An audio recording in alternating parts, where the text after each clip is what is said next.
Hello प्यारे बच्चों आज हम पढ़ेंगे इलेक्ट्रोस्टैटिक्स की क्लास में गॉस थ्योरम। तो गॉस थ्योरम क्या है ये समझने की कोशिश करते हैं। देखो, गॉस थ्योरम और गॉस लॉ भी बोल सकते हैं आप इसको, गॉस लॉ, ठीक है, दोनों एक ही बात है। पता लगा हमने पूरी पढ़ा दी और आप आके पूछो सर गॉस लॉ क्या होता है। तो गॉस लॉ और गॉस थ्योरम एक ही बात है। देखिए, अब तक हम बहुत सारी चीज़ों की वजह से, बहुत सारे एलिमेंट की वजह से इलेक्ट्रिक फील्ड फाइंड करते रहे। जैसे वायर की वजह से इलेक्ट्रिक फील्ड फाइंड कर लिया, रिंग की वजह से इलेक्ट्रिक फील्ड फाइंड कर लिया, पॉइंट चार्ज की वजह से, अलग अलग शेप की वजह से, आर्क की वजह से इलेक्ट्रिक फील्ड फाइंड कर लिया, किया है हमने फाइंड। लेकिन सोचो अगर हमें कहा जाए कि एक स्फीयर है, ठीक है, और इसके अंदर किसी पॉइंट पे इलेक्ट्रिक फील्ड फाइंड करो, इस पे पूरे पे चार्ज है, स्फेरिकल ऑब्जेक्ट है, पूरे पे चार्ज है। तो अगर हम यहाँ क्लासिकल मेथड इस्तेमाल करते हैं, एलिमेंट लेके इंटीग्रेशन करते हैं, तो बहुत लेंदी आता है। तो हमें एक कंसेप्ट मिला है, इसे आप कंसेप्ट कह दो, शॉर्टकट कह दो, चाहे थ्योरम कह दो, चाहे लॉ कह दो, ये इन काम को बहुत आसान कर सकता है। देखिए, जैसे हम पिछली क्लास में पढ़ चुके हैं, इलेक्ट्रिक फ्लक्स। तो देखो, इलेक्ट्रिक फ्लक्स से लिंक है ये बात। जैसे मैंने ये लिखा, आप एक बात बताओ, मैंने लिखा vector E dot A for area. कई बार कुछ किताब वाले DS भी लिखते हैं, S for area, surface area. देखो ये क्या है, टोटल फ्लक्स है ना भाई। ये क्या है, surface integration of electric field या area integration of electric field. तो ये फ्लक्स है। अगर मैं इसको ऐसे कर दूं, ऐसे, इसका सिंबल होता है क्लोज, तो ये हुआ क्लोज सरफेस, ठीक है। जैसे फॉर एग्जांपल ये चौक है मेरे हाथ में, मैं इसको ऐसे बंद कर लूं तो क्लोज कर दिया मैं इस पूरी चौक को, ठीक है। तो ये है किसी क्लोज सरफेस से टोटल लिंक फ्लक्स, ठीक है, फ्लक्स, टोटल लिंक फ्लक्स किसी क्लोज सरफेस से। तो that is equal to 1 by epsilon naught of charge enclose inside the surface, ठीक है। मतलब दोबारा बहुत धीरे धीरे समझेंगे, कोई जल्दी नहीं है। मैं पहले हम इसका स्टेटमेंट देखते हैं। स्टेटमेंट लिखता हूं मैं, total electric flux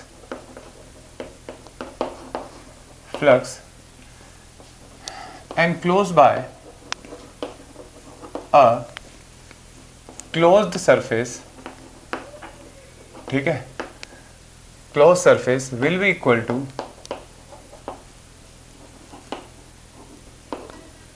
to 1 upon epsilon naught times of charge enclosed by the surface,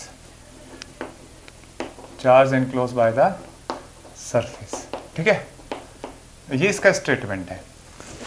और हम ये भी कह सकते हैं शॉर्टकट में, the surface integration of electric field over a close surface will be equal to 1 by epsilon naught times of charge enclosed by the surface, ठीक है। अब देखिए, इसका मतलब समझने की कोशिश करते हैं। जैसे यहाँ 2-3 चार्ज रखे हुए हैं, Q1, ये Q2, ये Q3, ठीक है। और मैंने क्लोज सरफेस बनाया ऐसे, ठीक है। तो इस क्लोज सरफेस से जो टोटल फ्लक्स लिंक हो रहा होगा, that will be equal to Q, इसके अंदर कितना चार्ज है, Q1 बाय एप्सिलॉन नॉट, ठीक है। केवल इसके अंदर कितना चार्ज है वो बताना है, वो यूज करना है, एनक्लोज चार्ज। सर बाहर वालों का क्यों नहीं है इस्तेमाल, अभी पता लगेगा। तो देखो, अच्छा, अगर मैं ऐसा सरफेस बनाता, एक दूसरा सरफेस मैंने ऐसे बनाया, तो उसके अंदर ये दोनों चार्ज आ गए, तो टोटल फ्लक्स कितना होगा, Q1 plus Q3 bye epsilon not. इससे क्या फायदा होने वाला है, तो इससे फायदा होने वाला है कि कुछ केसेस के इलेक्ट्रिक फ्लक्स हम एक डायरेक्टली सोल्व कर सकते हैं। जैसे पिछली क्लास में हमने बहुत देर तक इंटीग्रेशन किया था, कैलकुलेशन करी थी, वो कैलकुलेशन की जरूरत नहीं है अब। और साथ में इलेक्ट्रिक फील्ड बहुत इजीली कैलकुलेट हो जाता है इससे। तो देखते रहते हैं, शुरुआत करते हैं इसको समझने की। जैसे देखो, मान लो ये चार्ज है, अब इसको प्रूव भी करेंगे। ये एक चार्ज है Q0, ठीक है। तो आपको पता है यार, इसकी वजह से इलेक्ट्रिक फील्ड लाइन ऐसे जारी होती है, ऐसे रेडियली आउटवर्ड। तो मैंने एक सरफेस बनाया, ये क्लोज स्फेरिकल, ठीक है। तो इससे फ्लक्स पता कर रहा हूं कितना होगा, तो कितना होगा, Q0 बाय एप्सिलॉन नॉट, ठीक है। अच्छा, ये सरफेस S1 से है, ठीक है। अगर मैं यहाँ एक और बड़ा सरफेस बनाऊं स्फीयर, उससे भी इतना ही होगा, नहीं होगा, है ना? समझ में आया बच्चों? तो चार्ज एनक्लोज पे डिपेंड कर रहा है। वैसे भी देखो आप मैथमेटिकली देखो, इससे कितनी लाइनें पास हो रही है अंदर वाले स्फीयर से, 1 2 3 4 5 6, और बाहर वाले से 1 2 3 4 5 6, सेम लाइन पास हो रही है, इसका मतलब फ्लक्स सेम है। बिल्कुल ऐसे ही अगर मान लो मैं क्यूब बनाऊं, ठीक है, क्यूब के अंदर चार्ज रख दूं और पूछूं इस क्यूब से कितना फ्लक्स पास हो रहा है, तो डायरेक्ट थ्योरम लगाओ, कितना होगा बच्चों? ठीक है, Q note by epsilon note. एक बच्चा कहता है सर मैं तो ऐसी शेप में बंद करूंगा इसको, बादलों जैसी शेप, तो मैंने चार्ज क्यू नोट लिया, कितना फ्लक्स आएगा इससे बंद? Enclose Q note by epsilon note. इसका मतलब एक बात तो यहां समझ में ये आ गई कि जो क्लोज सरफेस है उसकी शेप पे डिपेंड नहीं करता ये फ्लक्स, समझ रहे हो भाई? जो लाइन है वो तो हमेशा उतनी ही जाएंगी ना जितनी जानी थी, तो कैसी शेप से उसे बंद कर लो, ठीक है, समझ में आया? और चार्ज हमेशा एनक्लोज चार्ज लेना है। तो जैसे और देखते हैं क्वेश्चन, जैसे ये 3 चार्ज हैं पहले। हाँ, अभी एक और चीज बताता हूं, इनसाइड चार्ज का ही क्या मतलब है। जैसे मैंने यहाँ एक स्फीयर ऐसे बनाया, तो इससे कितना फ्लक्स है? Q1 अपॉन एप्सिलॉन नोट, जो रेडियली आउटवर्ड जा रहा है, ठीक है। अगर बच्चों एक चार्ज यहां रखा हो, ठीक है, मान लो Q2 है, आप कहोगे सर इसका फ्लक्स भी तो होगा, वो काउंट क्यों नहीं करते हैं? तो देखो कारण क्या है। जैसे इस चार्ज से ऐसे लाइनें बनाओ, ऐसे फ्लक्स जा रहा होगा, ठीक है। कुछ ज्यादा लाइनें बनाई मैंने जानबूझ के समझाने के लिए। तो देखो इस वाले सरफेस से, देखो इस सरफेस से 1 2 3 4 4 लाइनें एंटर करी है, और यहां पे देखो 1 2 3 4 4 ही बाहर निकल गई। तो जितना फ्लक्स एक सरफेस से एंटर करा उतना ही दूसरी साइड से बाहर निकल रहा है। तो पिछली क्लास में हमने पढ़ा था इनवर्ड और आउटवर्ड फ्लक्स कांस्टेंट सेम हो गया था, तो नेट फ्लक्स क्या आया था? 0। तो बिल्कुल वही बात, इसका मतलब इसका कंट्रीब्यूशन है ही नहीं यहाँ। तो जो फ्लक्स है वो केवल इस चार्ज की वजह से, जो भी बाहर चार्ज रखा होगा ऐसे केसेस में उसकी वजह से फ्लक्स 0 आएगा, ठीक है। इसलिए इनवर्ड चार्ज ही लेते हैं। अच्छा, अब दूसरा सिचुएशन देखते हैं। जैसे बहुत मजेदार थ्योरम है बच्चों ये। जैसे ये Q1 है, ये Q2 है, और ये माइनस Q2 कर देते हैं इसको Q3। मैंने एक सरफेस ये लिया, सरफेस S1, तो कितना फ्लक्स होगा बच्चों सरफेस S1 से? Q1 by epsilon note. मैंने एक सरफेस ये बनाया बच्चों, इसको भी एनक्लोज कर लिया, क्लोज सरफेस है ये लाइनें नहीं है, सरफेस है क्लोज। तो इस सरफेस S2 है, तो इससे कितना फ्लक्स होगा बताओ? Q1 minus Q2 by epsilon note, ठीक है। अच्छा, अगर मान लो मैं ऐसे बना दूं, तो तीनों ही इसके अंदर आ गए ना, ठीक है। तो सरफेस S3 से Q1 प्लस Q2 ओ माइनस Q2, एल्जेब्रिक सम लेते हैं हमेशा चार्ज को जब जोड़ते हैं, अपॉन एप्सिलॉन नोट। क्लियर है? तो इस तरीके से टोटल फ्लक्स लिख लिया हमने, ठीक। अभी और भी केस देखते हैं। देखो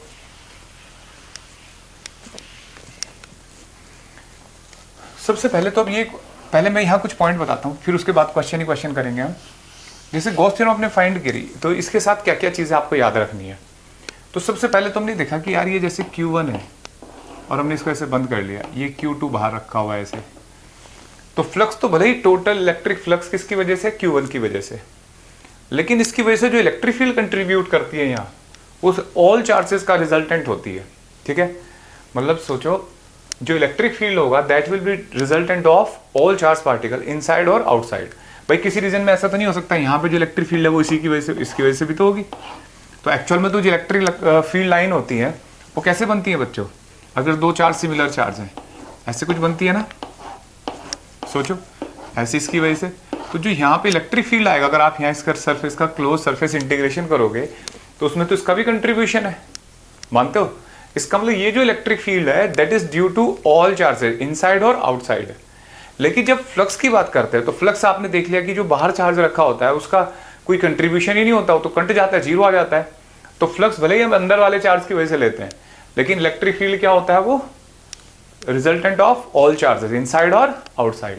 तो ये सब पॉइंट लिखने जा रहे हैं हम, ठीक है। दूसरा, जब भी इस थ्योरम की बात करते हैं तो ये थ्योरम से हम इलेक्ट्रिक फ्लक्स फाइंड कर सकते हैं, इलेक्ट्रिक फील्ड फाइंड कर सकते हैं। जब फ्लक्स फाइंड करते हैं तो हमें ये फर्क नहीं पड़ता चार्ज कहाँ रखा है। जैसे देखो, जैसे ये Q1 है, ये Q2 है, ये Q3 है, ठीक है। तो ये टोटल फ्लक्स कितना होगा, Q1 प्लस Q2। ये नहीं कि सर ये तो यहाँ रखा है, कहीं भी रखा हो, इसके अंदर रखा हो, तो फर्क नहीं पड़ेगा कि चार्ज की पोजीशन क्या है, ठीक है। तो electric flux to determine the electric flux to determine the electric flux through this surface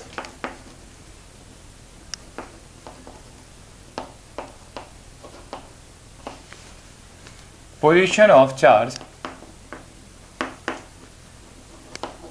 inside closed surface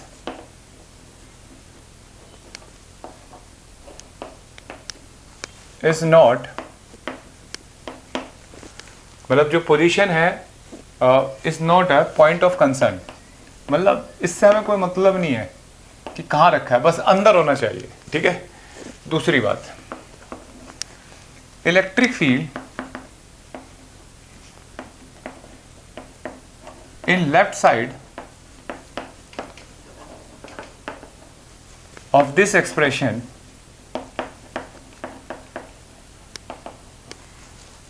in this expression is resultant of all charges either inside or outside the closed surface, ठीक है, और outside the closed surface। closed surface से चाहे अंदर हो चाहे बाहर, सबका रिजल्टेंट है, ठीक है। अब तीसरी बात, अगर आपको यहां इलेक्ट्रिक फील्ड फाइंड करना है गॉस थ्योरम से, ध्यान देना, जब फ्लक्स फाइंड करते हैं तो कोई ऐसा भी शेप बना लेते हो। जब आप फ्लक्स फाइंड कर रहे थे, जैसे ये चार्ज Q है, इसकी वजह से फ्लक्स फाइंड करा इस क्लोज सरफेस से, तो Q बाय एप्सिलॉन नॉट आया। ऐसी शेप बना ली तो भी Q बाय एप्सिलॉन नॉट आ रहा है। बड़ी शेप बना ली और ज्यादा बड़ा स्फीयर बना लिया तो भी Q बाय एप्सिलॉन नॉट आ रहा है, क्योंकि टोटल चार्ज अंदर है। तो फ्लक्स पे तो फर्क नहीं पड़ता। लेकिन जब आप इलेक्ट्रिक फील्ड फाइंड करने जाओगे तब ये जो सरफेस है ये सिमेट्रिकल होना चाहिए। इसको समझने की कोशिश करते हैं, क्वेश्चंस बाद में आएंगे इसके, लेकिन अभी समझना है। जैसे देखो, जैसे ये एक चार्ज है बिल्कुल, तो इसे मैंने सिमेट्रिकली स्फीयर से बंद किया, इसका रेडियस आर आर आर ऐसे, तो इसके हर पॉइंट पे इलेक्ट्रिक फील्ड कितना होगा मुझे बताओ, KQ/r² होगा ना, ठीक है। तो अगर आपको यहाँ से इलेक्ट्रिक फील्ड सोल्व करना है तो इंटीग्रेशन से बाहर निकालना होगा इलेक्ट्रिक फील्ड को, तभी तो E की वैल्यू आएगी। इसका मतलब इलेक्ट्रिक फील्ड इंटीग्रेशन से बाहर कौन आता है, जो कांस्टेंट वैल्यू होती है। तो इसके हर पॉइंट पे इलेक्ट्रिक फील्ड सेम है, इसका मतलब ये ठीक है, यहाँ से सोल्व हो जाएगा। लेकिन अगर ये चार्ज ऐसे रखा होता और आपने स्फीयर ऐसे बनाया होता, ठीक है, क्लोज सरफेस, तो फ्लक्स तो अभी भी Q/ε0 होता, यहाँ पे भी फ्लक्स Q/ε0 है, लेकिन इलेक्ट्रिक फील्ड इसके हर पॉइंट पे अलग होता है, यहाँ पे अलग, यहाँ पे अलग, यहाँ अलग, यहाँ अलग, यहाँ अलग, ठीक है। इलेक्ट्रिक फील्ड क्या होता, अलग होता हर पॉइंट पे। इसका मतलब आप गॉस थ्योरम से इसको सॉल्व नहीं कर सकते थे। तो क्या समझना है कि जब भी आपको गॉस थ्योरम लगानी हो इलेक्ट्रिक फील्ड फाइंड करने के लिए, हम करेंगे, बहुत इस्तेमाल होने हैं अभी इलेक्ट्रिक फील्ड से इसके, इलेक्ट्रिक फील्ड फाइंड करने के लिए, तो आपको ध्यान रखना है कि हमेशा हम सिमेट्रिकल गॉसियन सरफेस यूज करेंगे। तो तीसरा पॉइंट लिख लेते हैं, to determine electric field we must have symmetrical distribution of charge. We must have symmetrical distribution of charge. ठीक है, symmetrical distribution of charge होगा तो ही फाइंड कर सकते हैं, ठीक है। अब देखो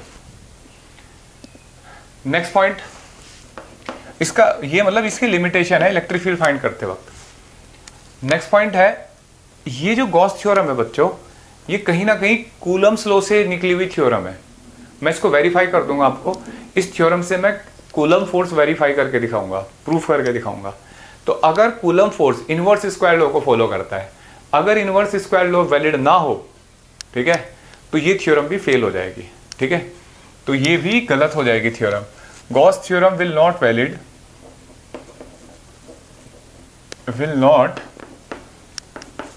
valid if inverse square law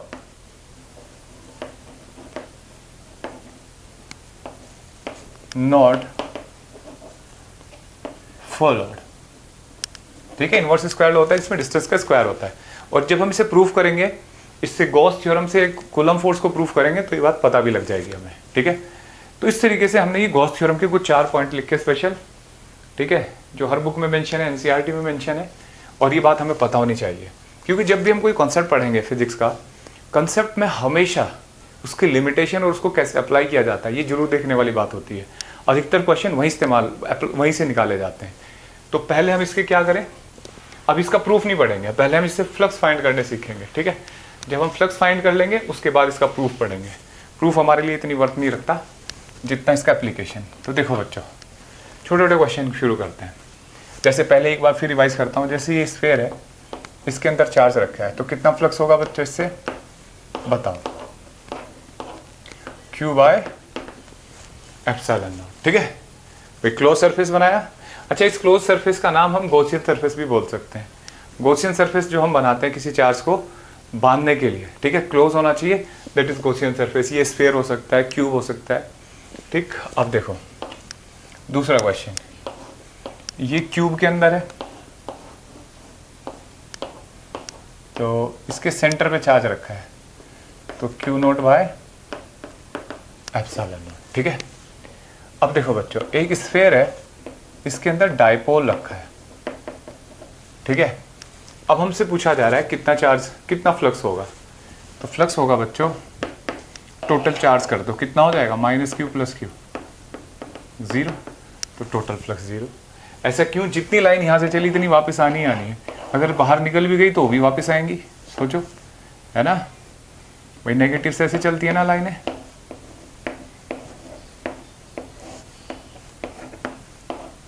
ऐसे बनाओगे नहीं, तो देख लो हर केस में जितनी लाइन इससे अगर गलती से बाहर जा रही है तो वापस भी आ रही है, ठीक है। तो टोटल फ्लक्स क्या हो जाएगा, लिंक 0। अब इसके बाद जैसे क्वेश्चन आया कि एक क्यूब है, ठीक है बच्चों, इस क्यूब के कॉर्नर पे चार्ज रखे हुए हैं, ऐसे, ठीक है, ऐसे। तो हमसे पूछा जा रहा है कितना फ्लक्स होगा। तो सोचो बच्चों, जब चार्ज कॉर्नर पे रखा होता है तो कितना कंट्रीब्यूट होता है अंदर। आपको केमिस्ट्री में पढ़ा होगा आपने कि अगर मान लो किसी कॉर्नर पे हम कोई बॉल रख दें तो उसका 1/8 हिस्सा, 1/8 पार्ट ही क्यूब के अंदर होगा, बाकी बाहर होगा। इमेजिन कर सकते हो, जैसे घर में कोई कॉर्नर है, उस पर एक बॉल रखो, तो पूरी उसमें फिट नहीं आ सकती। अगर सेंटर आपको कॉर्नर से कंसाइड कराना है तो कुछ ही पार्ट आएगा। तो इसके अंदर, इस क्यूब के अंदर अगर ये चार्ज बिल्कुल कॉर्नर पे रखा है तो Q/8 पार्ट आएगा। तो टोटल चार्ज कितना हो जाएगा, एक का Q/8 है, हम तो अंदर देखना है ना क्यूब के इसके। तो टोटल चार्ज हो जाएगा बच्चों 8 टाइम्स ऑफ Q/8, 8 चार्ज है ना, upon epsilon naught. Total flux आ गया कितना, Q/एप्सिलॉन नॉट, ठीक है। जब भी कभी ऐसा क्वेश्चन आए, अब जैसे इसने क्या किया, क्वेश्चन बदल दिया। क्वेश्चन आया कि चार्ज जो है वो इस क्यूब की एक साइड पे है, ठीक है। तो सोचो, साइड पे अगर मैं इस दीवार में एक फुटबॉल रखूं और दीवार बहुत पतली हो तो आधी इस रूम में होगी और आधी बाहर होगी, अगर सिमेट्रिकल रखना है। तो कितना हिस्सा कंट्रीब्यूट होगा इस क्यूब के अंदर, Q/8। तो फ्लक्स होगा Q/8 into epsilon not, Q की जगह Q/8, ठीक है। अच्छा, अगर इस क्यूब के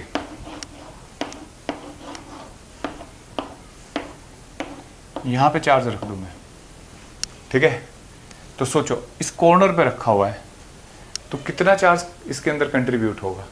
इस कॉर्नर पे रखा है, एक एज पे रखा है, तो एज पे रखा होगा तो Q/4 इसके अंदर रहेगा, Q/4। तो यहां फ्लक्स हो जाएगा Q/4 एप्सिलॉन नॉट, ठीक है। देखो बच्चों, अब ऐसे ही फ्लक्स निकालने के इसके पहले एप्लीकेशन देख लेते हैं सारे, और क्वेश्चन देखते हैं। जैसे एक हेमिस्फेयर है, इसके बेस के सेंटर पे चार्ज रखा हुआ है, ठीक है। तो हमसे पूछा जा रहा है इसके बेस से कितना चार्ज होगा। तो सोचो ऐसे बेस से कितना, मतलब इस पूरे हेमिस्फेयर से कितना फ्लक्स पास होगा। तो इसका बेस पे ये सेंटर पे चार्ज रखा है, तो अगर ये पूरा स्फेयर होता तो कितना चार्ज कंट्रीब्यूट करता है इसके अंदर, क्यू। लेकिन ये तो बेस पे है, तो कितना शेयर होगा भाई, आधा ऊपर और आधा नीचे, तो Q/2 होगा ना। तो फ्लक्स कितना हो जाएगा हेमिस्फेयर से, तो Q/2 एप्सिलॉन नॉट। अच्छा, आपने इसी का ये कोन बना दिया, ठीक है, ऐसे। तो इससे कितना पास होगा फ्लक्स, तो इसके बिल्कुल सेम बेस का चार्ज कितना अंदर होगा इसके, Q/2। तो फ्लक्स कितना हो जाएगा बच्चों, Q/2 एप्सिलॉन नॉट, ठीक है। बिल्कुल ऐसे ही और क्वेश्चन देखते हैं। देखो, जैसे ये क्यूब है, ठीक है, और क्यूब के पास कितने फेस होते हैं बच्चों, 6 होते हैं ना। तो यहां एक सेंटर पे चार्ज रखा हुआ है, हमसे पूछा जा रहा है पूरे क्यूब से बताओ, तो पता है क्यूब से कितना है बच्चों, Q/एप्सिलॉन नॉट। लेकिन वो कह रहा है कि इस फेस से बताओ कितना होगा। तो अगर इस फेस से कैलकुलेट करना है फ्लक्स, तो देखो बच्चों, आप ऐसे सोचो पूरा क्यूब बंद है, तो फ्लक्स कितना है ये, और ये बिल्कुल सिमेट्रिकली बंद होता है क्यूब। तो हर कितने फेस हैं टोटल, 6। तो छठे फेस से, मतलब एक फेस से कितना फ्लक्स होगा, तो यूनिटरी लगा दो। तो भाई 1/6 नहीं होगा, केवल इतना फ्लक्स पास होगा इससे। तो एक फेस से जो फ्लक्स होगा Q/6 एप्सिलॉन नॉट, ठीक है। अब यहां गौर करने वाली बात है, अगर ये सेंटर पे ना रखा होता तो क्यूब से कितना फ्लक्स होता, Q/एप्सिलॉन नॉट ही होता, कहीं भी रखा होता, अंदर रखा होता। लेकिन अगर फिर मैं पूछता फेस से बताओ, तो फेस से इतना ना होता, कितना होता हमें नहीं पता, ठीक है। लेकिन फेस से इतना फ्लक्स पास ना होता, समझ रहे हो भाई। जैसे इस रूम के अंदर एक बल्ब है, सेंटर पे रखा है, तो इक्वल लाइट भेजेगा हर फेस पे। लेकिन अगर कॉर्नर के आसपास रख दूं मैं, तो जो आसपास वाली फेस है उनसे तो ज्यादा लाइट जाएगी, दूसरों से कम। तो उस केस में फेस से नहीं बता पाएंगे, टोटल क्यूब से बताना है तो फ्लक्स यही रहेगा। क्लियर है। अब देखो बच्चों, अब जैसे क्वेश्चन आया, इसी में बना देते हैं। जैसे तो देखो कितना इजी हो जाता है ऐसे फाइंड करना फ्लक्स। जैसे ये चार्ज क्यू है बच्चों, ठीक है, और यहाँ कितने फेज हैं, ये ए कॉर्नर पे रखा हुआ है, ये बी, ये सी, ये डी, ये ई, और ये एफ, ये जी, एच, ठीक है, सबके नाम रख दिए। एक कॉर्नर पे चार्ज रखा है, हमसे पूछा जा रहा है इस फेज से बताओ कौन सा सर एरिया है, एरिया GHEF, ठीक है, इससे बताओ। बच्चों ध्यान देना, अगर इस कॉर्नर पे रखा है तो कितना क्यूब के अंदर है, पहले तो ये पता करो। तो क्यूब से पहले टोटल क्यूब से पता कर लेते हैं। तो क्यूब से जो टोटल फ्लक्स होगा Q/8 एप्सिलॉन नॉट होगा ना। पहले क्यूब से पता करते हैं, इस फेज से बाद में। अब सोचो वो जितना फ्लक्स होगा वो ऐसे जा रहा होगा, है ना, ऐसे जा रहा होगा ना बच्चों। जो सरफेस इसके पैरेलल है, जैसे ध्यान देना फेज ABCD, इससे जो फ्लक्स होगा ना वो 0 होगा। क्यों? क्योंकि जैसे अगर आप बल्ब लगा दो कॉर्नर पे एक रूम के, तो ऐसा कुछ, जैसे आपने यहां एक बल्ब लगा दिया तो उससे लाइट जो जाएगी ना इस फेस से, इस वाले से और इस वाले से कभी नहीं जाएगी। अगर यहाँ कॉर्नर पे चार्ज रखा है तो, या बल्ब रखा है सोर्स से, इनसे ऐसे पैरेलल पास होगी तो फ्लक्स नहीं होगा। 3 फेस होंगे, एक ये वाला, एक ये वाला और एक ये नीचे वाला, अगर यहाँ चार्ज रखा है जिनसे लाइनें पास होंगी। तो देखो ऐसे 3 फेज है, एक तो ये ABCD, और एक कौन है जो जहाँ ये इंटरसेक्ट करने वाले सरफेस हैं। तो एक तो ABCD यहाँ इंटरसेक्ट कर रहा है जहाँ रखा है, एक ABGH, ठीक है, और एक ADHE। इन तीनों से फ्लक्स 0 होगा, समझ में आया बात। और जो फ्लक्स होगा सिमेट्रिकली वो होगा 3 से, एक तो GEF से, GHEF और एक कौन सा CDEF, देख लो ये वाला, और एक ऐसा ही इधर है, किधर है सरफेस, BCGF, जो सामने फ्रंट वाला है। इन तीन से फ्लक्स होगा और बिल्कुल सिमेट्रिकली होगा। इमेजिन करो एक कॉर्नर पे बल्ब रखा है, तो तीन फेस जो दूर है, जो इंटरसेक्ट नहीं कर रहे हैं, तीन तो इंटरसेक्ट करने वाले फेस होंगे, उनसे तो जीरो, और सामने वाले तीन पे इक्वली लाइट गिरेगी, तो टोटल फ्लक्स ये है, ठीक है। तो तीन पे गिरना है इक्वली, तो कितना हो जाएगा ये, अगर मैं इससे पता करूं कि भाई इससे कितना फ्लक्स होगा, तो इसका 1/3 ना, तो Q बाय 1/3, 8 × 24, 8 3 जा, तो 24 एप्सिलॉन नॉट। क्लियर है? थोड़ा सा इमेजिन करना है। अब देखो इसके बाद, जैसे यहीं पे क्वेश्चन करते हैं, अगर मान लो जैसे, हाँ अगर एक बात बताओ, अगर मान लो चार्ज ही ना हो क्यूब के अंदर, तो फ्लक्स कितना होगा, बाहरी चार्ज है बस, यहाँ नहीं है कोई, तो फ्लक्स जीरो होगा ना। तो ऐसे में एक क्वेश्चन पूछता हूँ तुमसे, यानी कि इनवर्ट चार्ज है। अब यहाँ क्या किया, इसी क्वेश्चन में एक क्वेश्चन पहले ये करते हैं, एक वायर है, लीनियर वायर, उसको ऐसे पास करा क्यूब के अंदर से, ठीक है, कि वो सबसे बड़े डायगोनल के लॉन्ग जा रहा है, और ये सेंटर है, साइड है ए।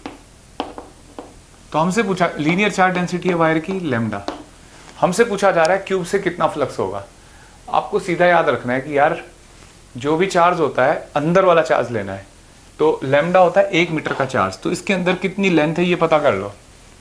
तो ये क्यूब के सबसे बड़े डायगोनल के क्रॉस जा रहा है, कितनी लेंथ होती है बच्चों क्यूब के सबसे बड़े डायगोनल की, A√3। तो इनसाइड चार्ज कितना हो जाएगा, लैम्डा इंटू A√3, तो टोटल फ्लक्स हो जाएगा lambda A√3 upon epsilon naught, ठीक है, lambda A√3 bye epsilon not, ये टोटल फ्लक्स हो जाएगा, ठीक।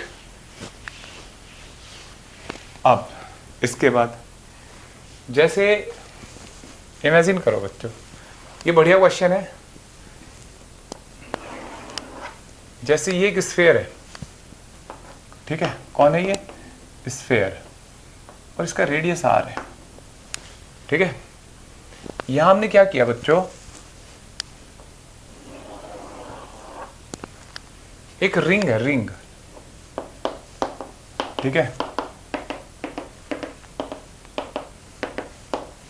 उसको ऐसे पास कराया, सेम रेडियस की रिंग है, ये रिंग है, और चार्ज इसके पास है, ये होलो स्फीयर था बच्चों, ठीक है। होलो स्फीयर के अंदर से रिंग को ऐसे पास करा कि वो इसके सेंटर से गुजर के गई, ठीक है, ओ, ये O डैश, रिंग का सेंटर है O डैश, लेकिन इसके किनारे पे है बिल्कुल।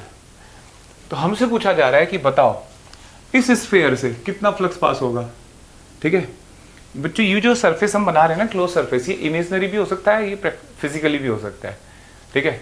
तो ये तो फिजिकली हुआ, लेकिन बंद है सरफेस, तो हमें पता करना है कि इस रिंग को कैसे गुजारा होगा। ये इमेजिन करो, स्फीयर के अंदर से रिंग गई है ऐसे, ठीक है। तो अब क्वेश्चन ये है कि कितनी लेंथ इसके अंदर है इसकी, अगर ये पता कर लिया तो फ्लक्स आ जाएगा, ठीक है। तो ये ज्योमेट्री से बड़ा इजीली सॉल्व हो सकता है। देखो एक बात सोचो, ये लेंथ कितनी होगी बच्चों, इस स्फीयर के हिसाब से रेडियस ही होगी नहीं, और इस पॉइंट को इसके सेंटर से जोड़ो, तो रिंग का रेडियस भी R है, तो ये भी R हुआ, और इसका सेंटर और इसका सेंटर बिल्कुल, ये इसके सेंटर सरफेस से गुजर रहा है सेंटर, तो इनके सेंटर की डिस्टेंस कितनी होगी, इसके हिसाब से रेडियस, तो इक्विलेटरल ट्रायंगल बन गया ना ये। अगर ये इक्विलेटरल ट्रायंगल है तो ये कितना हो गया 60, और ये भी कितना हो गया 60, और अगर मैं यहाँ जोड़ दूँ ऐसे ही, तो यहाँ भी 60 और ये भी 60, ठीक है। समझ में आया? ज्योमेट्री देखो पहले, फिर मैं मिटाने जा रहा हूँ। अब आपको पता लगा कि यार यहाँ जो है ना, इसको मिटा दिया मैंने, अब ये टोटल एंगल हो गया 120, ठीक है। सोचो 120 है ना, इतनी लेंथ ये वाली, ये 120 एंगल बना रही है। पूरा सर्कल कितना एंगल बनाता है अपने सेंटर पे, 360 है ना, तो इसका मतलब ये एंगल कितना हुआ 360 भाई।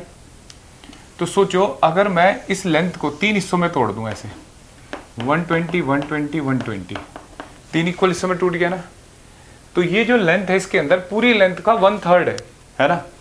पूरी लेंथ पे चार्ज कितना है क्यू चार्ज दे रखा था, सॉरी मैंने ना लिखा शायद। तो पूरी रिंग पे चार्ज है क्यू, और कितनी लेंथ है इसकी यहाँ 1/3, तो कितना चार्ज रहेगा इसके अंदर q/3।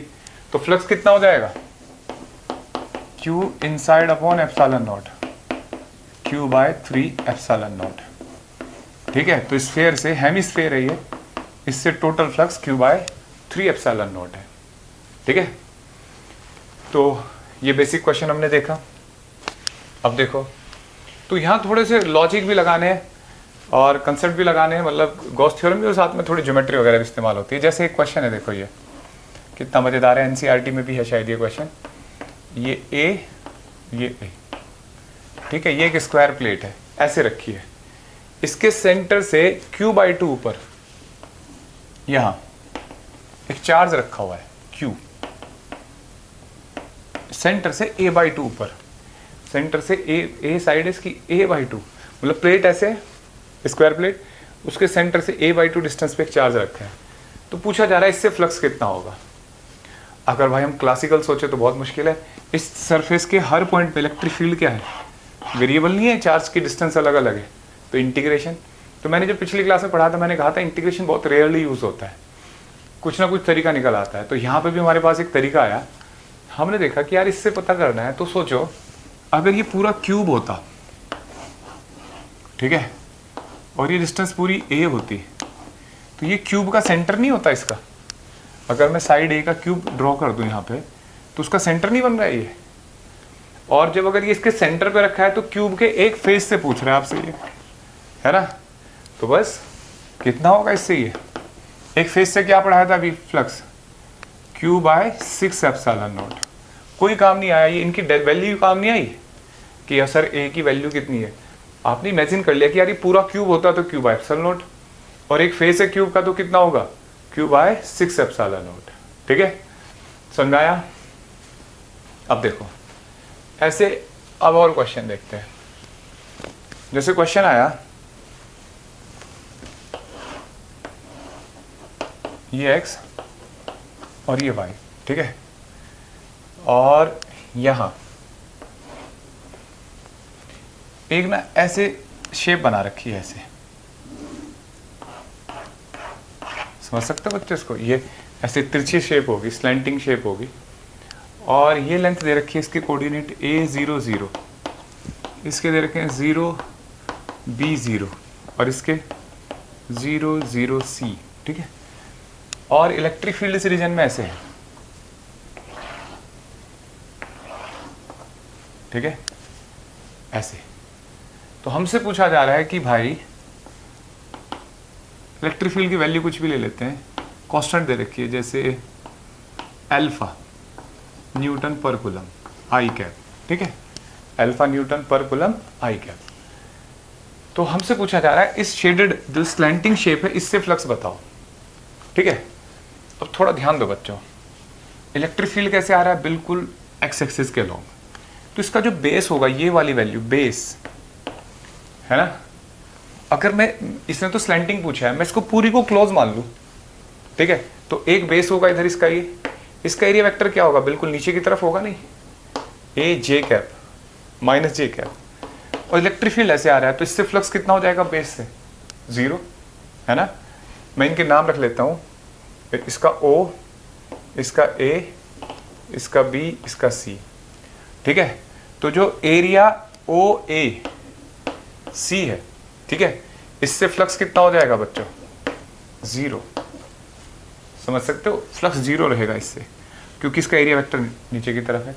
फिर जो सरफेस OAB है, ठीक है, उसका एरिया वेक्टर अंदर की तरफ होगा, इनवर्ड, है ना, इनवर्ड का निशान होता है ये क्रॉस, इससे भी फ्लक्स 0 होगा, क्योंकि इलेक्ट्रिक फील्ड ऐसे आ रहा होगा और वो पैरेलल है, तो फ्लक्स 0।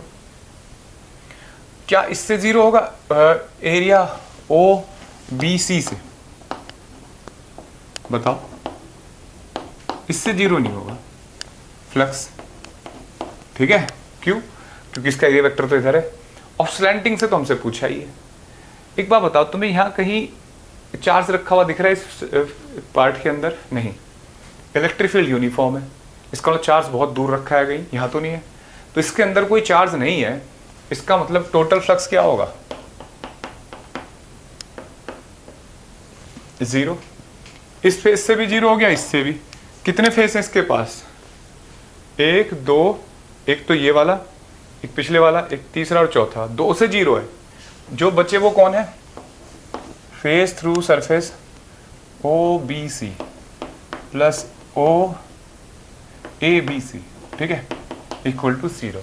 ठीक है, हमें तो ABC से कैलकुलेट करना है, तो ABC से कैसे कैलकुलेट करें बताओ बच्चों?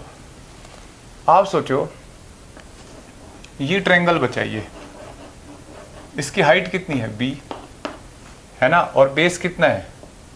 C।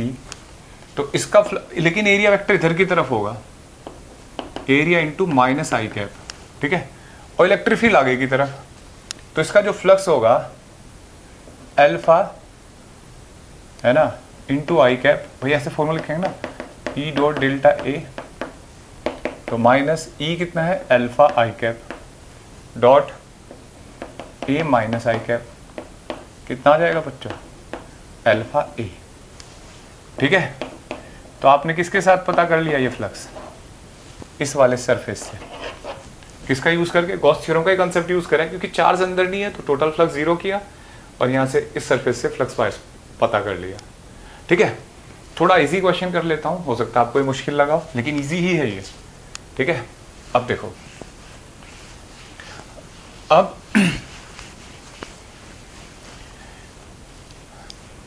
जैसे ये क्वेश्चन देखो, एक इस रीजन में इलेक्ट्रिक फील्ड ऐसे है, ठीक है, ये O है, इसका रेडियस R है। ठीक है बच्चों, हमसे पूछा जा रहा है total flux, find total flux through curved surface. ठीक है, कर्व्ड सरफेस से टोटल फ्लक्स बताओ। तो देखो क्या करेंगे बच्चों, आपको पता है कि यार एक तो बेस है यहाँ और एक कर्व सरफेस है। अगर थ्योरेटिकली डायरेक्ट आंसर देना हो तो 0 है। कर्व सरफेस ऐसे है, जितनी लाइन इधर से एंटर कर रही हो दूसरी साइड से उतनी बाहर जा रही है, तो 0 है। लेकिन फिर भी अगर मान लो इसको वेरीफाई करना हो, क्योंकि इस तरीके के क्वेश्चन होते हैं, तो इसका एरिया वेक्टर ऐसे है और इलेक्ट्रिक फील्ड है इधर की तरफ। ठीक है, तो बेस से हुआ और कर्व सरफेस से। कर्व सरफेस से मान लो समझ में नहीं आ रहा, यूनिफॉर्म फील्ड है, तो इसका मतलब इसके अंदर तो चार्ज नहीं होगा, चार्ज तो बहुत दूर रहा होगा, है ना। तो कर्व सरफेस प्लस बेस का सरफेस एरिया फ्लक्स, और टोटल चार्ज कितना है अंदर? 0।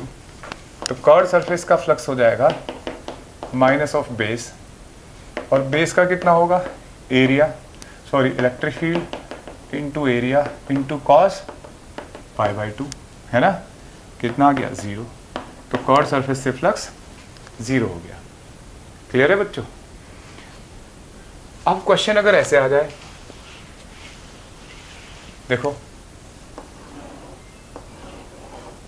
आज ही ऐसे रखा हुआ है, रेडियस आ रहा है, ऐसे इलेक्ट्रिक फील्ड ऐसे है, ठीक है।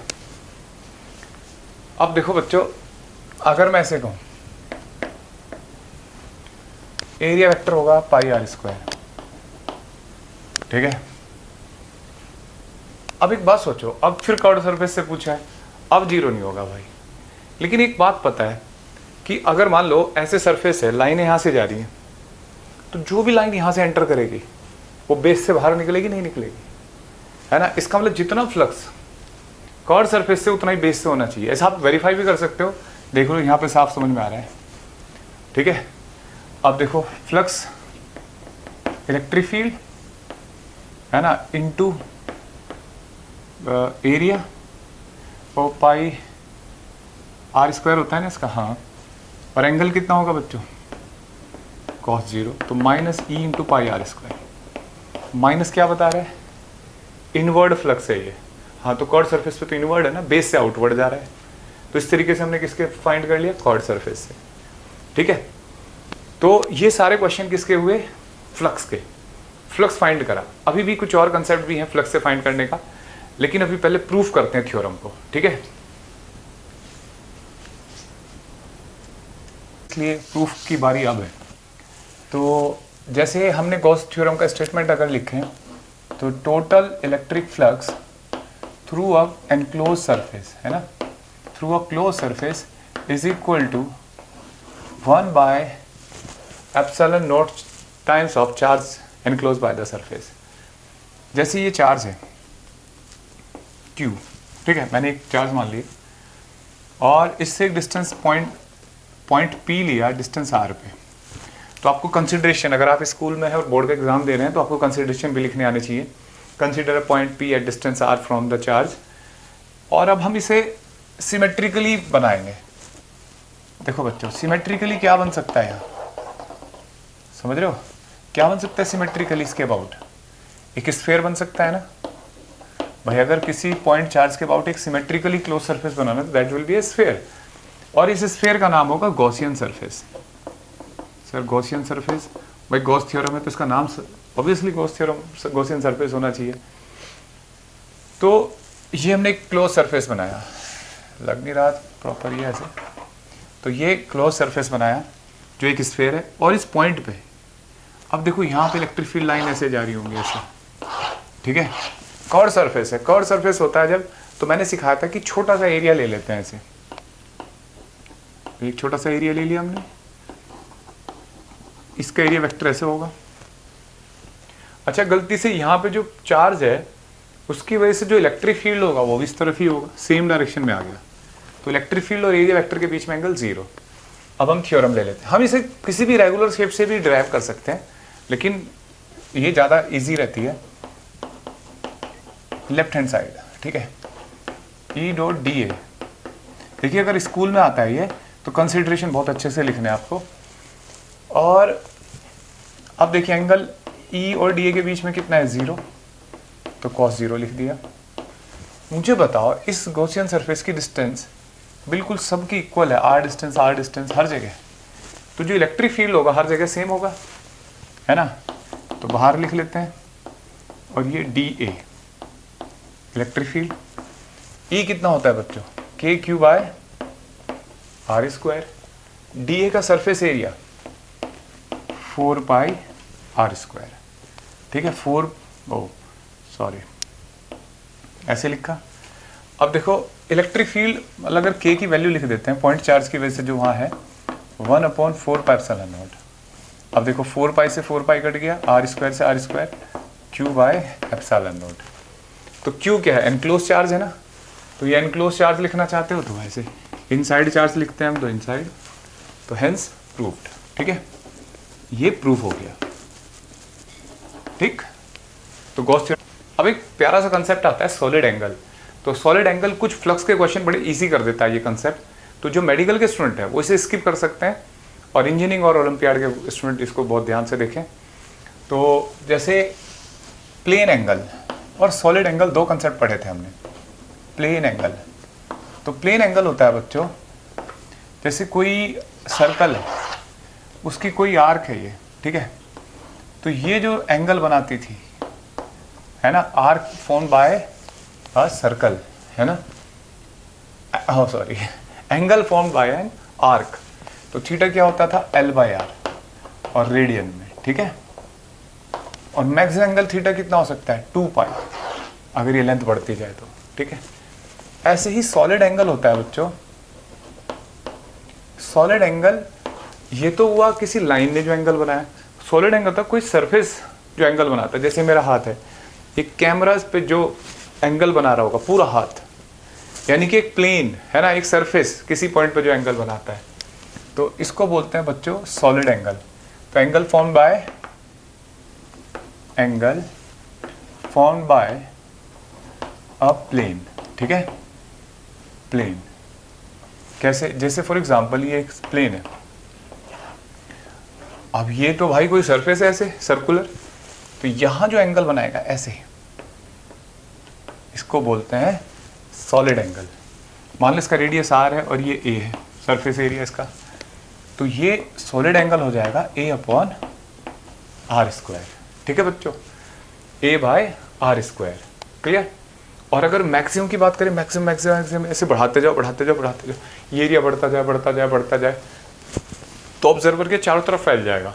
तो इसकी मैक्सिमम वैल्यू हो सकती है 4 पाई, जैसे इसकी मैक्सिमम वैल्यू होती है 2 पाई और इसकी 4 पाई। कैसे? जैसे देखो थीटा है, लेंथ मैक्सिमम कितनी हो सकती है? ये 2 pi are circumference upon are. ठीक है, तो 2 पाई। ऐसे यहाँ पे ये पूरा एरिया अगर ऐसे फैलता जाए तो हम जैसे स्फेयर के सेंटर पे बैठे हैं तो कितना एरिया हो जाता है? 4 pi r square upon r square. तो कितना आ जाएगा ये? 4 पाई। ठीक है, अब एक बात देखिए, अगर मान लो ये तो पर्टिकुलर लेंथ थी कोई, अगर ये लेंथ छोटी हो जाए, फॉर एग्जाम्पल ये लेंथ ऐसे छोटी हो गई, कोई सर्टेन लेंथ है, मैंने इसको लेंथ लिख दिया डेल्टा एल, डीएल भी लिख सकता था मैं। ठीक है, तो एंगल भी डेल्टा थीटा हो जाएगा। अब ये डिस्टेंस सेंटर से ले लेंगे। ठीक है, सेंटर से डिस्टेंस है तो बताना जरा सॉलिड एंगल प्लेन एंगल कितना हुआ? Delta theta equal to delta l by r. लेकिन किसी केस में ये लेंथ ऐसे तिरछी हो जाए, ठीक है, कितनी? थीटा। ठीक है, ऐसे ये डेल्टा थीटा, और इसको कुछ और एंगल ले लेते हैं, अल्फा ले लिया। ठीक है बच्चा, तो सोचो डेल्टा, ये रेडियस आर है, ये लेंथ है डेल्टा एल। ठीक है, और इस एंगल को ले लेते हैं जो ये यहाँ से वर्टिकल से ऐसे गई, डेल्टा, इसको लिखा अल्फा। ठीक है बच्चों, ये अल्फा वर्टिकल से ऐसे एंगल इंक्लाइंड हो गया। तो सोचो ये लेंथ कितनी हो जाएगी? ये पूरी लेंथ कितनी थी? ये लेंथ थी डेल्टा एल। ठीक है, लेकिन जब इसका प्रोजेक्शन लोगे इधर की तरफ, समझ रहे हो बच्चों, तो कितना हो जाएगा? Delta l cos alpha. कौन सी लेंथ? ये वाली हो जाएगी नहीं, क्योंकि डेल्टा एल आपने ऐसे टिल्ट कर दी। तो अब डेल्टा थीटा कितना हो जाएगा बताओ? Delta l cos alpha by r. ठीक है, सिमिलरली अगर हम क्या करें बच्चों कि जैसे इसको मिटा दूं मैं, ये समझ में आया होगा आपको, ये अल्फा है, मतलब हमने ये लेंथ ऐसे घुमाई है कि अगर इसका परपेंडिकुलर, पहले इसका परपेंडिकुलर ऐसे था तो परपेंडिकुलर को अल्फा घुमा दिया। ठीक है, यहाँ से अल्फा, तो ये 90 माइनस अल्फा, ये अल्फा है। ठीक है, तो उसका कंपोनेंट प्रोजेक्शन कितना आ जाएगा? Delta l cos alpha. तो delta l cos alpha by r. बिल्कुल सिमिलरली अगर आप यहाँ एक, अब सॉलिड एंगल में आते हैं, ये तो आपको समझाने के लिए बता रहा हूँ प्लेन एंगल। सॉलिड एंगल में भी एक छोटा एरिया ले लिया आपने, ठीक है, डेल्टा ए। ठीक है बच्चों, और सेंटर से डिस्टेंस लिया हमने, तो यहाँ जो ये एंगल होगा ये क्या होगा? Solid angle, delta a by distance का स्क्वायर। ठीक है, अच्छा ऐसे सोचो, डेल्टा एरिया वेक्टर है तो एरिया वेक्टर की डायरेक्शन कैसे होती है बच्चों? ऐसे। ठीक है, लेकिन अब ये एरिया ऐसे टिल्ट हो जाए, ऐसे की बजाय कैसे हो जाए बच्चों? इस तरीके से टिल्ट, तो डेल्टा ए अब इधर होगा। और मान लो हमने कितना टिल्ट किया, जैसे अभी थोड़ी देर पहले उस लाइन को किया था, ये अल्फा, तो ये भी अल्फा होगा ना। ठीक है, आज अल्फा नहीं लिखते, इसमें थीटा लिख सकते हैं, क्योंकि थीटा तो यहाँ नहीं है ना, तो ये थीटा, क्योंकि ज़्यादातर बुक्स थीटा ही रखते हैं इसका। तो भाई मेरी क्या हिम्मत जब बुक्स वाले ऐसा कर रहे हैं। तो ये डिस्टेंस आर। अब सोचो, अब हमसे पूछा जा रहा है सॉलिड एंगल। ठीक है, सॉलिड एंगल, तो कितना होगा सॉलिड एंगल इसका? सोचो बच्चों, ये आर डिस्टेंस है, ये सॉलिड एंगल हुआ। तो आप सोचो कोई चीज़ ऐसे है, तो आपको तो प्रोजेक्शन में ऐसी दिखती है ना, उसका प्रोजेक्शन दिखता है ना ऐसे। भैया आपने ऐसे था, अब ऐसे हो गया, तो आपको तो प्रोजेक्शन अब इतना दिखाई देगा ना। ठीक है, कौन सी वैल्यू? ये वाली वैल्यू इसकी है ना। तो ये कितना प्रोजेक्शन होगा इसका? सोचो, वर्टिकल से एंगल थीटा, भाई ये थीटा था तो ये भी थीटा, तो डेल्टा ए का इधर कंपोनेंट कितना हो जाएगा? Delta a cos theta. तो आप बताओ आपको क्या मिलेगा अब, ये solid angle delta a cos theta by r square. समझाया बच्चों, डेल्टा ए का इधर की तरफ component delta a cos theta by r square, ये बनेगा। क्लियर है? तो अब ये सॉलिड एंगल का कंसेप्ट आया कि अगर एरिया बिल्कुल परपेंडिकुलर, एरिया वेक्टर और आप इसे समझो रेडियस की लेंथ एक डायरेक्शन में है तो delta a by r square, लेकिन अगर टिल्ट कर दिया तो delta a cos theta by r square. अब इसका इस्तेमाल क्वेश्चंस में कैसे हो, तो पहले देखो बच्चों, अब जैसे एक बात बताओ, ये कर्व है, ठीक है, और मैं कहूं कि इसके किसी पॉइंट पे एंगल बताओ तो आप बता देते हो L बाय आर, लेकिन ये कर्व बड़ी होती जाए तो एंगल बढ़ता जाएगा, ठीक है। लेकिन अब ये कर्व ऐसे है, ठीक है, क्लोज कर्व और पॉइंट बाहर है, तो ये एंगल होगा इतना जो कर्व बना रही है। अगर पॉइंट बाहर हो और कर्व और छोटी, मतलब ऐसे मुड़ती जाए, अब ये हो गया पॉइंट और एंगल छोटा हो गया। अगर और छोटी हो जाए तो ये एंगल क्या हो गया, और छोटा।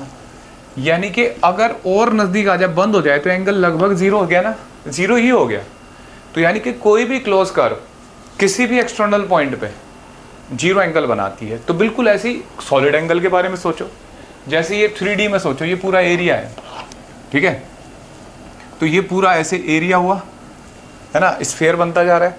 जैसे ही बंद होता जाएगा तो ये जो सॉलिड एंगल है बच्चों, ये एरिया और छोटा हुआ, एरिया और छोटा हुआ, तो ये एंगल और छोटा हुआ। तो किसी भी सॉलिड स्फीयर नहीं, किसी भी क्लोज सरफेस से अगर आप बाहर है तो वो आपकी आइज पे क्लोज सरफेस जीरो एंगल बनाएगा। क्लोज सरफेस, प्लेन नहीं, प्लेन बनाना तो एंगल होगा, लेकिन क्लोज सरफेस एक्सटर्नल पॉइंट पे क्या बनाता है, जीरो सॉलिड एंगल। जैसे कोई भी क्लोज कर्व एक्सटर्नल पॉइंट पे जीरो एंगल बनाती है।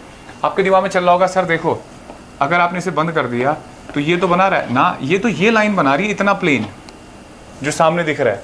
अगर पूरा सरफेस की बात करें, पूरा सरफेस कितना एंगल बना रहा है, तो दैट विल बी जीरो। समझ में आई बात? पूरा सरफेस तो ये होता ना, तो ये जैसे जैसे बंद होता जा रहा है तो क्लोज सरफेस का एंगल जीरो होता है। तो ये बात ध्यान रखनी है। अब एक कंसेप्ट समझते हैं बच्चों।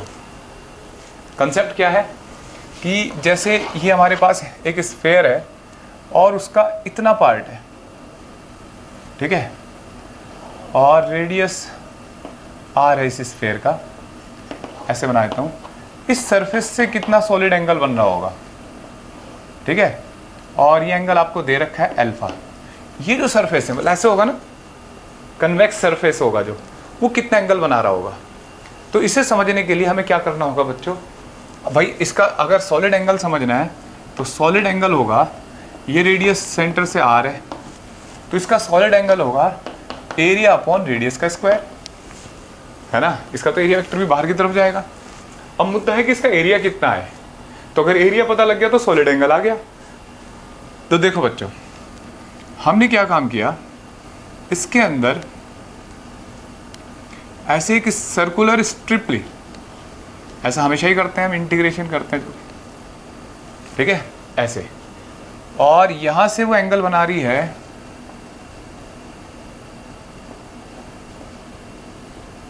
फाई, और ये एंगल डी फाई, ठीक है बच्चों।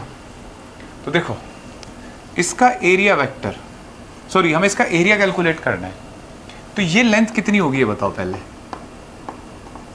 आर डी फाई, है ना, और इसका रेडियस कितना होगा, ये एंगल फाई है, फाई की बजाय, क्योंकि फाई, चलो ठीक है फाई ले लेते हैं, ये रेडियस हो गया आर, आर साइन फाई। तो सोचो अगर इसे कट करके निकाला जाए तो एक रिंग निकलेगी, और उसमें कट लगाएंगे तो सीधा करेंगे, तो टोटल एरिया उसका कितना होगा बताओ, रेडियस उसका इनटू उसकी थिकनेस, वही ऐसे निकलेगी ना एक स्ट्रिप, इसकी थिकनेस होगी आर डी फाई, ठीक है, और ये लेंथ कितनी होगी बताओ, तो ये लेंथ होगी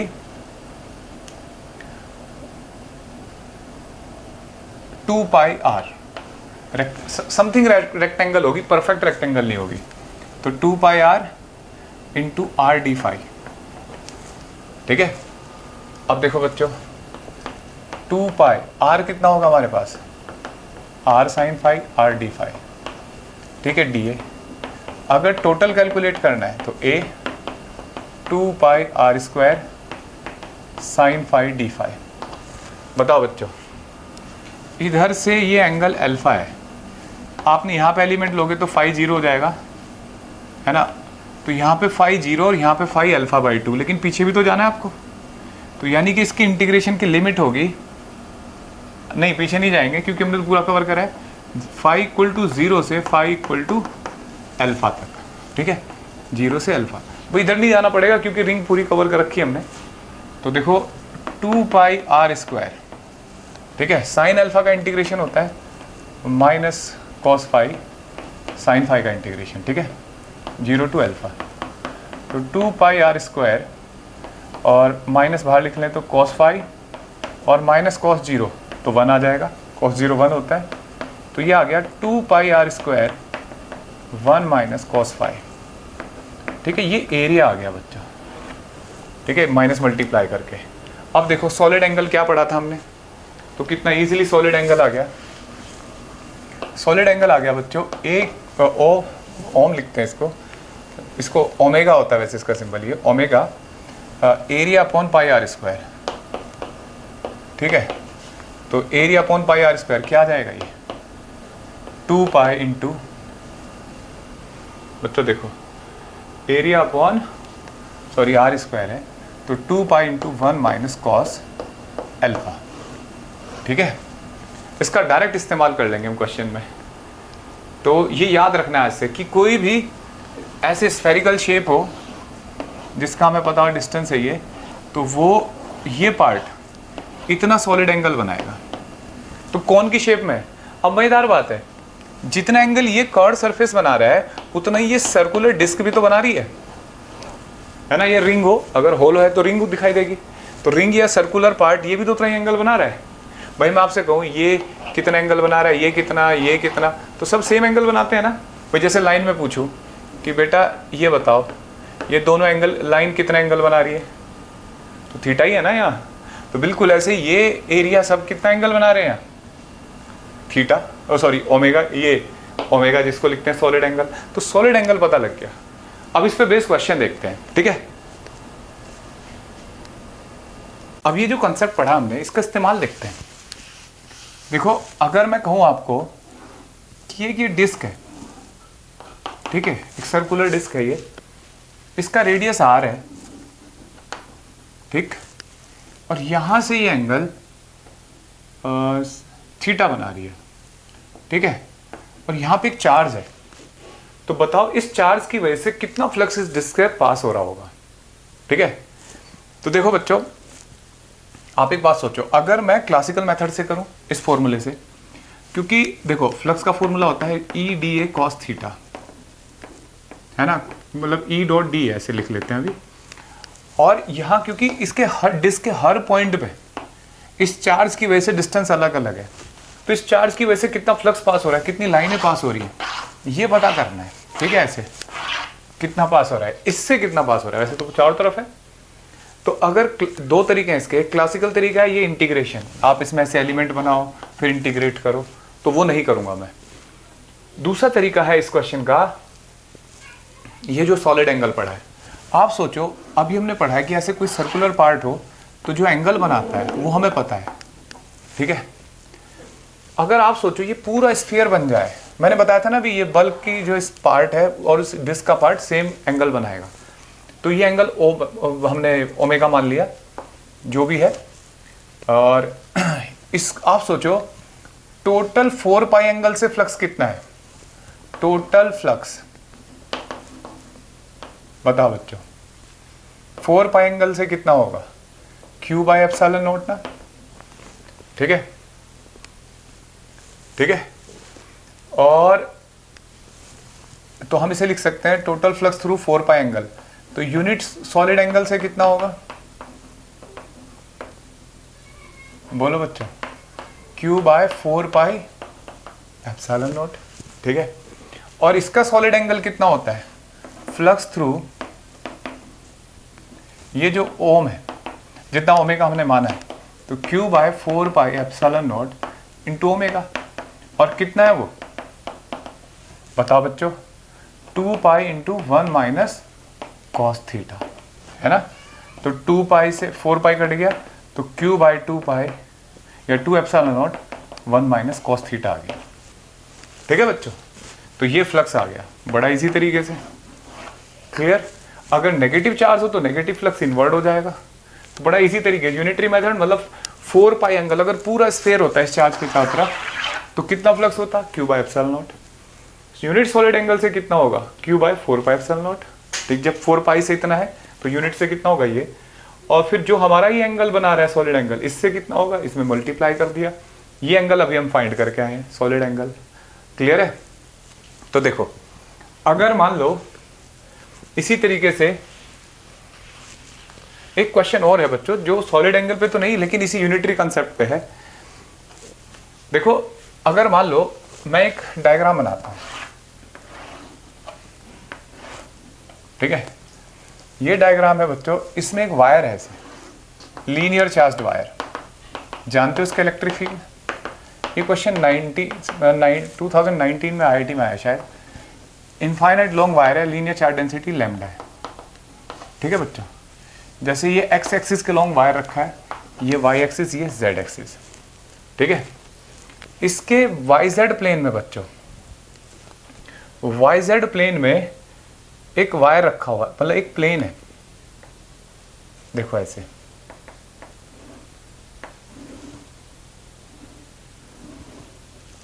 ऐसे ऐसे एक प्लेन है जिसकी ये लेंथ एल है। ठीक है, और ये पूरी लेंथ है ए। ठीक है, और यहां से यहां की डिस्टेंस है a√3/2, a√3/2। तो हमसे पूछा जा रहा है कि ये इस पर्टिकुलर, ये रेक्टेंगुलर पार्ट हुआ ना, इससे कितना फ्लक्स पास होगा, ये पूछा जा रहा है बच्चों। आप सोचो, जो लीनियर वायर होता है उससे इलेक्ट्रिक फील्ड जो होता है बच्चों, रेडियली चारों तरफ भागता है, रेडियली जा रहा होता है ना, यूनिफॉर्मली। हमें केवल इस पार्ट से पता करना है। तो देखो, आप समझ रहे हो, ये ऐसे है, ऐसे वायर ऐसे रखा हुआ है, और ये ऐसे रेक्टेंगल, ये लेंथ है एल और ये लेंथ ए, और इससे डिस्टेंस कितनी है, a√3/2। तो इस डायग्राम को अगर आपको समझना है तो इस डायग्राम को आप ऐसे बनाइए, जैसे लॉन्ग वायर है ना, इधर से देखते हैं हम, ऑब्जर्वर को इधर बिठाते हैं। अगर इधर से ऑब्जर्वर देख रहा है, ठीक है, तो उसको कैसे दिखाई देगा ये डायग्राम। तो देखो, उसको दिखाई देगा बच्चों कुछ ऐसे, वायर ऐसे होगा ये, और यहां ये प्लेट ऐसे रखी होगी, ये प्लेट, ये लेंथ दिख रही होगी उसको ए। ठीक है, और ये डिस्टेंस होगी a√3/2, ये लेंथ। तो ये लेंथ कितनी हुई, a/2, इधर भी a/2। ये एंगल पता करते हैं पहले। तो देखो, ये एंगल कितना होगा, और वायर ऐसे ऐसे ऐसे बोर्ड के प्लेन में, तो ये एंगल होगा बच्चों tan theta, perpendicular upon base. ठीक है, 1/√3। ठीक है, tan थीटा √3 है, तो थीटा कितना आ गया, इसका मतलब 30 डिग्री, है ना। यानी कि ये जो पूरा एंगल बना रहा है ये कितना हो जाएगा बच्चों, 60 डिग्री, है ना। आप सोचो 60 डिग्री, यहां सॉलिड एंगल का काम नहीं है इस क्वेश्चन में, लेकिन सिमिलरली वैसा ही कंसेप्ट है जैसा पिछला क्वेश्चन था, इसलिए एक साथ करा रहा हूं। अगर आप इसे ऐसे बंद कर दो, एक स्क्वायर से, ये वायर है ना, इसे एक ऐसे ऐसे इससे बंद कर दो, और ये लेंथ एल का है, देखो लेंथ एल है ना इसकी, ये भाई आप इसे पूरा बंद कर दो ऐसे, भाई मतलब यहाँ बताता हूँ, जैसे ऐसे किसी स्क्वायर, जैसे क्यूब की शेप हो गई है, इससे बंद कर दिया, तो ये लेंथ एल है, तो कितनी लेंथ आएगी इस वायर की इसके अंदर, लैम्डा एप्सिलॉन नॉट। तो सोचो बच्चों, अगर मैं इतनी लेंथ में पता करूं कि फ्लक्स कितना है, तो होगा इस इतनी लेंथ में, टोटल लेंथ में, अगर पूरे इस स्फीयर से मानो, मतलब अगर ये ऐसे पूरा मान लिया, ऐसे इलेक्ट्रिक फील्ड जा रहा होगा, तो फ्लक्स होगा, टोटल फ्लक्स। अच्छा, ये पूरा एंगल कितना होगा, 360 थ्रू 360 डिग्री प्रोजेक्शन कितना है बच्चों, 5 लिख लेता हूं थोड़ी देर के लिए मैं इसको, तो 1 डिग्री से कितना होगा, यूनिटरी मेथड 5/360, और 60 डिग्री से कितना होगा, इस वाले फेज से जो ये फ्लक्स जा रहा है 60 डिग्री 5/360 डिग्री इंटू 60 है ना, तो 5/6 आ गया। और 5 कितना है, इस वायर की कितनी लेंथ है, अगर मैं इसको कंप्लीट कर रहा था यहाँ पे, ये लेंथ L है, कितनी कंप्लीट लेंथ है, तो होगी लैम्डा इंटू एल, है ना। ये तो चार्ज आ गया भाई, क्या होता है फॉर्मूला 5 का, Q इन अपॉन एप्सिलॉन नोट, तो Q/6 एप्सिलॉन नोट, और सॉरी Q तो Q की जगह लैम्डा इंटू एल लिख देंगे ना, तो lambda l upon 6 epsilon naught आ गया। मतलब समझिए, एक बार समझाता हूँ कि जैसे यहाँ वायर था और इतने स्क्वायर प्लेट थी ये, तो अगर मैं इसको पूरा कंप्लीट कर दूँ ऐसे, तो एक क्यूब की शेप आ जाएगी ना, ठीक है। तो कितनी लेंथ इसके अंदर आ जाएगी यहाँ, L, तो लैम्डा इंटू एल बन जाएगा ये चार्ज, ठीक है। और पूरे से तो lambda l upon epsilon note है, तो केवल इससे पता करना हो तो लैम्डा L/6 एप्सिलॉन नोट। तो बच्चों आज की क्लास में मैंने आपको गॉस थ्योरम क्या होती है, उसके एप्लीकेशन फ्लक्स फाइंड करने में, और मैंने सिखाया आपको सॉलिड एंगल आप स्किप कर सकते हैं अगर आप मेडिकल के स्टूडेंट या स्कूल के स्टूडेंट हैं। और अब अगली क्लास में हम इलेक्ट्रिक फील्ड फाइंड करना सीखेंगे गॉस थ्योरम से, ठीक है। थैंक यू बच्चों, बाय।